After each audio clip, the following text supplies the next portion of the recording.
منگنی کے سلسلے میں آپ لوگ سوچتے ہوں گے یہ منگنی کیا ہوتی ہے؟ شادی سے پہلے ایک انگیجمنٹ کا جو رسم ہے، اسلام میں اس کا کیا کانسیپٹ ہے، کیا تصور ہے، منگنی کیوں کرتے ہیں؟ اسلام میں ایک مسئلہ ہے، توجہ۔ کوئی مال میں خریدنے کے لیے گیا، مثال کے طور پر ایک قالین مجھے خریدنی تھی، میں نے صاحب مال سے یعنی دکان والے سے اس کی قیمت لگائی، اس نے کہا یہ 1000 روپے کی۔ ابھی ہماری بات چیت چل رہی ہے، دوسرے صاحب آئے اور انہوں نے اس کی بولی لگا دی۔ حضور فرماتے ہیں یہ جائز نہیں جب تک کہ تمہارا پہلا بھائی بات مکمل نہ کر لے۔ اپنے بھائی کی بے پر بے جائز نہیں۔ سمجھ میں آ رہی ہے آپ کو بات؟ مسئلہ ہے یہ شریعت کا۔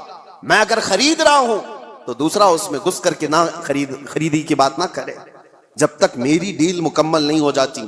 یا تو میں چھوڑ دوں یا تو میں لے لوں، نکل جاؤں، اس کے بعد دوسرے کا حق ہے۔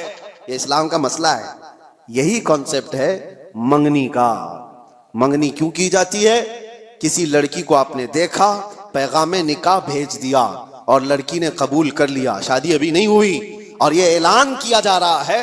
اللہ کے نبی صلی اللہ علیہ وسلم نے فرمایا تمہارے بھائی نے کسی لڑکی کو نکاح کا پیغام بھیج دیا ہے تو اپنے بھائی کے پیغام پر پھر کوئی دوسرا آدمی پیغام بھیج نہیں سکتا، حرام ہے اس کے لیے۔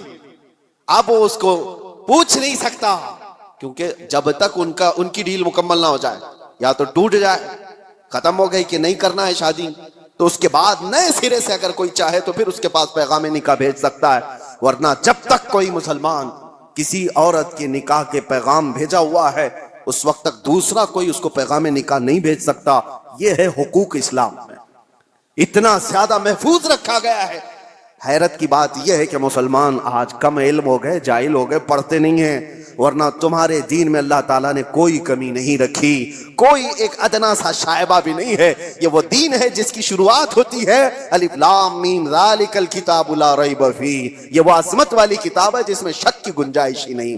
آؤ میرے عزیزو، مصطفیٰ کریم صلی اللہ تعالیٰ علیہ وسلم کے قدموں میں اس دین سے بہتر دستور تمہیں کائنات میں کہیں نہیں ملے گا، اس سے بہتر زندگی تمہیں کہیں نہیں ملے گی۔ جانوروں والی زندگی یہاں نہیں ہے جو انسان کو آج فیشن کے نام پر اٹھا کر کے بازار کی زینت بنایا گیا ہے، بلکہ یہاں میں سچ بتاؤں لوگوں نے میٹل تو بنا کر ترقی کی ہوگی، ایروپلین تک بنایا ہوگا، کمپیوٹر بنایا ہوگا، موبائل بنایا ہوگا، لیکن مدینے کے تاجدار نے انسان بنائے ہیں۔